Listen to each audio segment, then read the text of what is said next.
शांति 5 सितंबर 2022। मीठे प्यारे बाबा के आज के मधुर महावाक्य।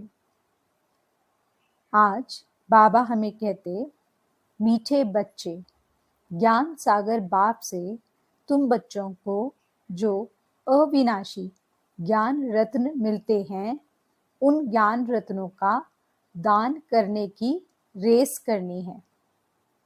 प्रश्न: माला में नंबर आगे व पीछे होने का मुख्य कारण क्या है?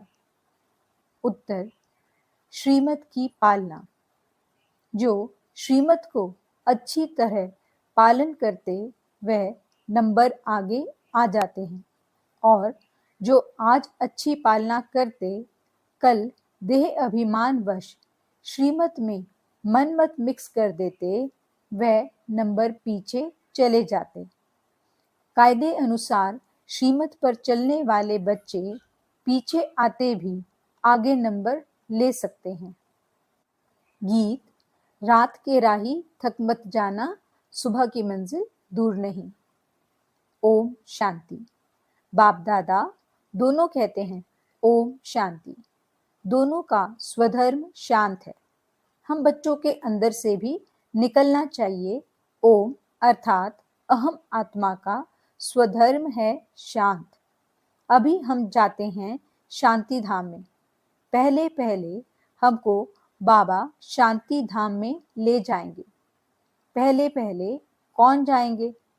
जितना जो याद में रहेंगे, वह जैसे कि दौड़ी पहनते हैं। अभी तुम आत्म अभिमानी बनते हो, उसमें बहुत मेहनत लगती है। आधा कल्प से तुमको रावण ने देह अभिमानी बनाया है। अभी बेहद का बाप परम पिता परमात्मा हमको देही अभिमानी बना रहे हैं और अपने घर का रास्ता बता रहे हैं। जो घर का मालिक है वही बता रहे हैं। दूसरा कोई भी मनुष्य रास्ता बता न सके। कायदा नहीं है, एक ही बाप आकर बतलाते हैं।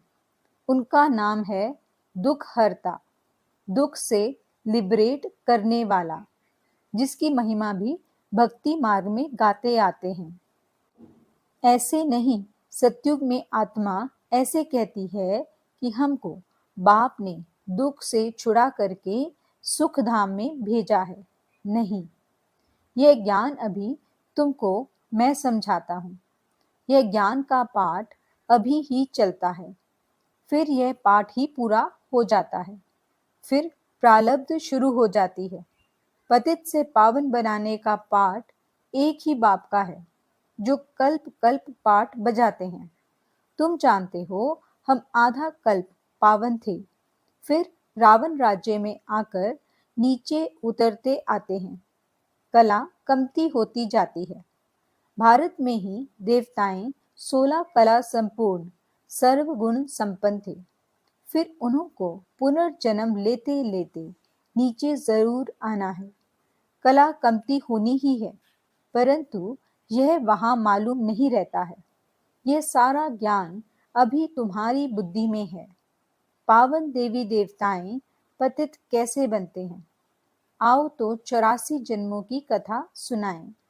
84 के चक्र की यह सत्य कथा है।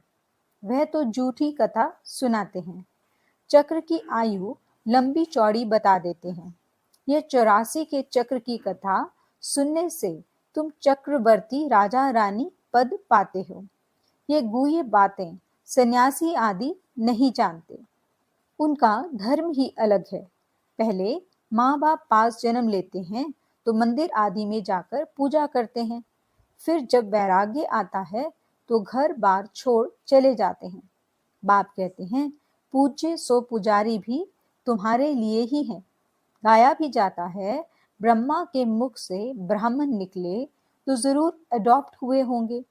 ये बाबा भी पहले पतित था, फिर पावन बनते हैं। तुम ब्राह्मण बन फिर पावन देवी देवता बनने के लिए पुरुषार्थ करते हो। लक्ष्मी नारायण के राज्य को स्वर्ग कहा जाता है। वहां है ही अद्वैत धर्म, अद्वैत देवता, तो ताली बज नहीं सकती। वहां माया ही नहीं, इस देवी देवता धर्म की महिमा गाई जाती है। सर्व गुण संपन्न। जब तुम कहाँ लक्ष्मी नारायण के मंदिर में जाते हो तो बोलो, ये सत्यनारायण है ना। इनको सत्य क्यों कहते हैं? क्योंकि आजकल तो झूठ बहुत है। बहुतों के नाम लक्ष्मी नारायण, राधे कृष्ण आदि हैं।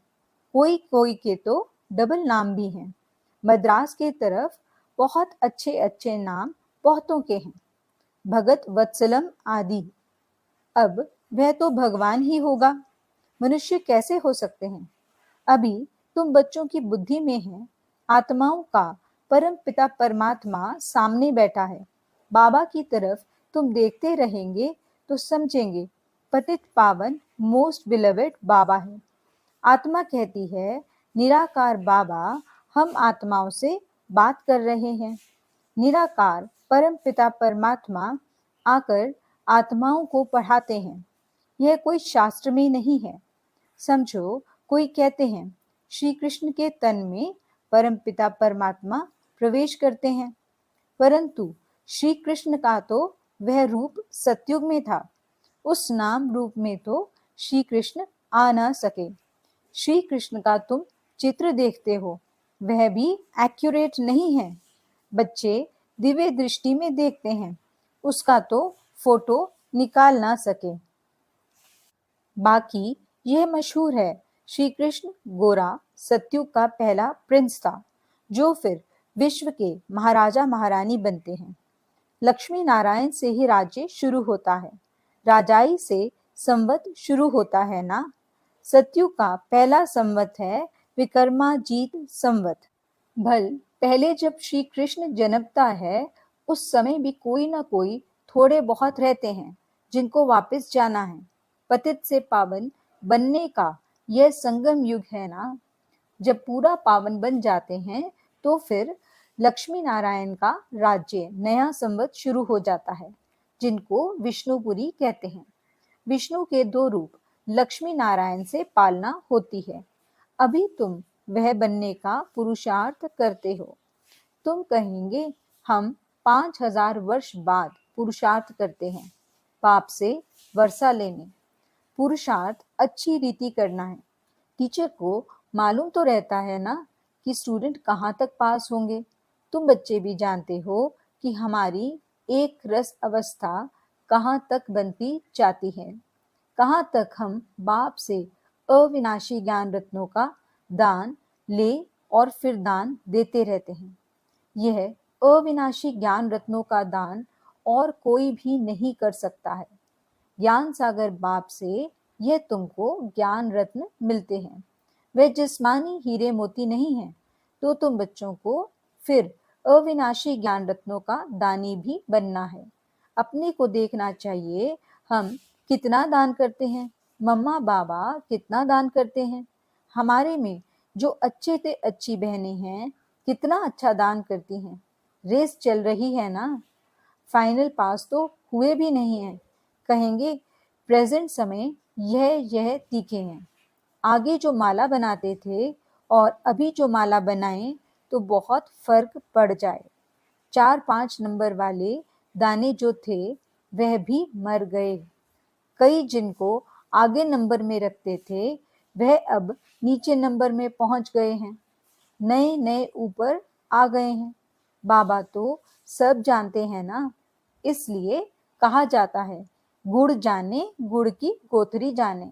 बाबा बतलाते भी रहते हैं, आगे तुम्हारी अवस्था अच्छी थी, अब नंबर नीचे चला गया है, क्योंकि कायदे अनुसार श्रीमत पर नहीं चलते हो, अपनी मत पर चलते हो। कोई भी पूछ सकते हैं कि बाबा, इस समय अगर हमारा शरीर छूट जाए तो क्या गति को पाएंगे? गीता में कुछ यह अक्षर हैं, आटे में नमक मिसल है ना। सब पुकारते रहते हैं, बाबा हमको रावण राज्य से छुड़ाओ, दुख हरो। सच्चा सच्चा हरिद्वार यह हुआ ना। दुख हरता परमपिता परमात्मा को ही हरि कहा जाता है, ना कि श्री कृष्ण को। परमपिता परमात्मा ही दुख हरता सुख करता है। तुम सुख धाम के मालिक बनते हो ना। योग बल से तुम विश्व के मालिक बनते हो।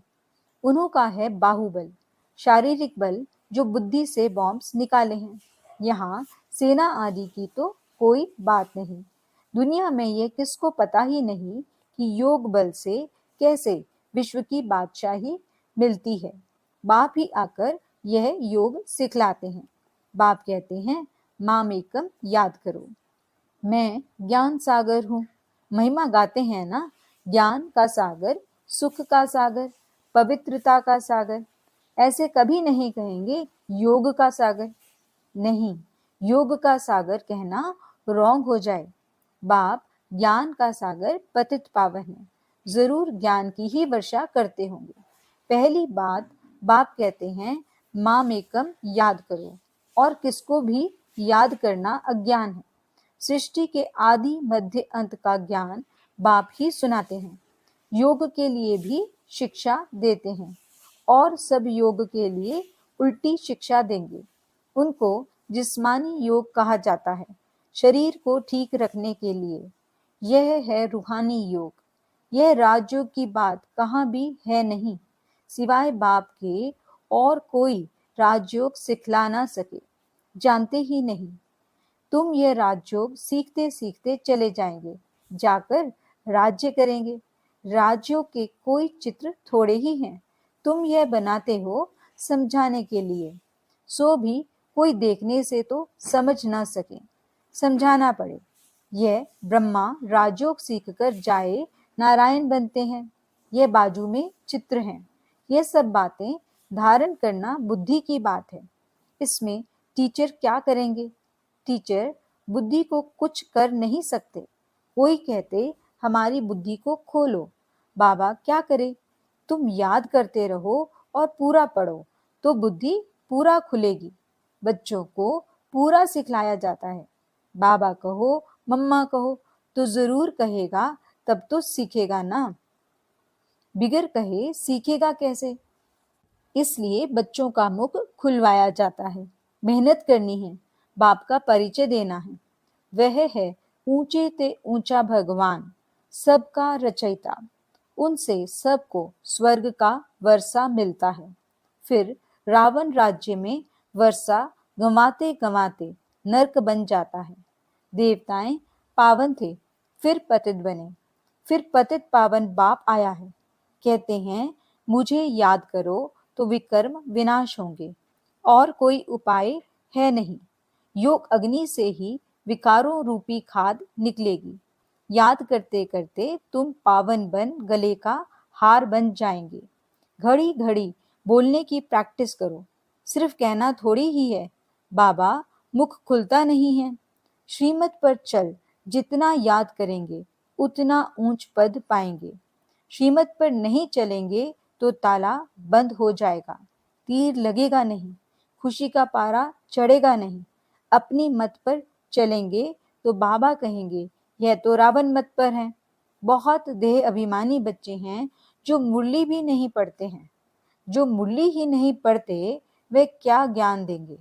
अनेक प्रकार की नई नई पॉइंट्स निकलती रहती हैं। देही अभिमानी बनने का पुरुषार्थ करना है। इस पुरानी देह को भी छोड़ देना है। यह तो मरा हुआ चोला है। ऐसे ऐसे अपने से बातें करते रहना है। कोई की सर्विस छिप नहीं सकती।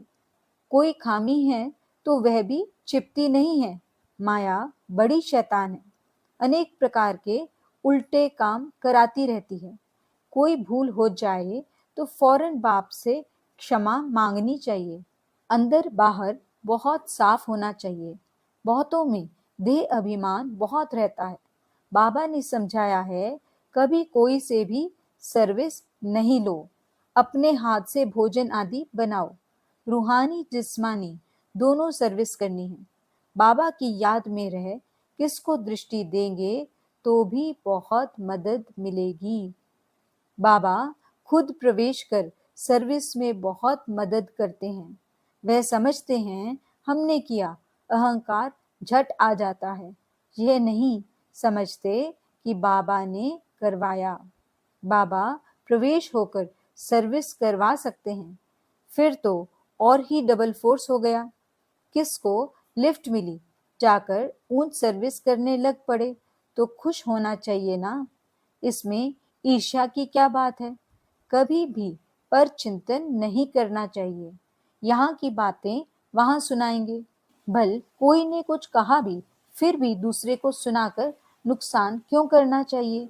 ऐसे तो बहुत झूठी बातें भी बनाते हैं। फलानी तो ऐसी है, यह है। ऐसी झूठी बातें कभी नहीं सुनना।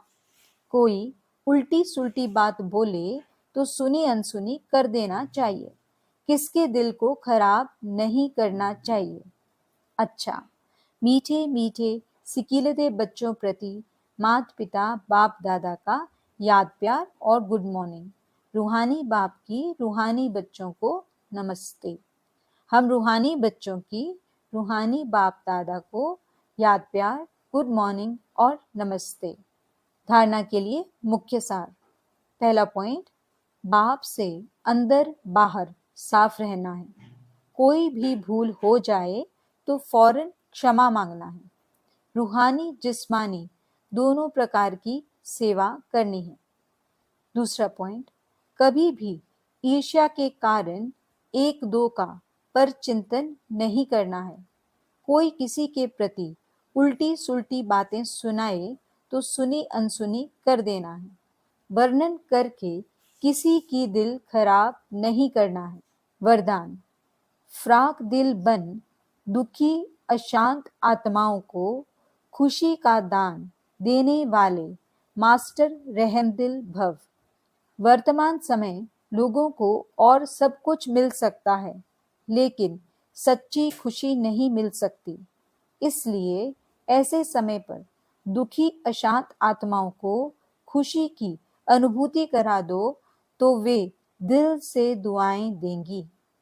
आप दाता के बच्चे हो तो फ्राक दिली से खुशी का खजाना बांटो। रहम दिल के गुण को इमर्ज करो। कभी भी यह नहीं सोचो कि यह तो सुनने वाले ही नहीं हैं। भल कोई ऑपोजिशन भी करे तो भी आपको रहम की भावना नहीं छोड़नी है। रहम भावना शुभ भावना फल अवश्य देती है। स्लोगन, ज्ञान योग की पालना ही रूहानी पालना है। इस पालना से शक्तिशाली बनो और बनाओ। अच्छा, ओम शांति।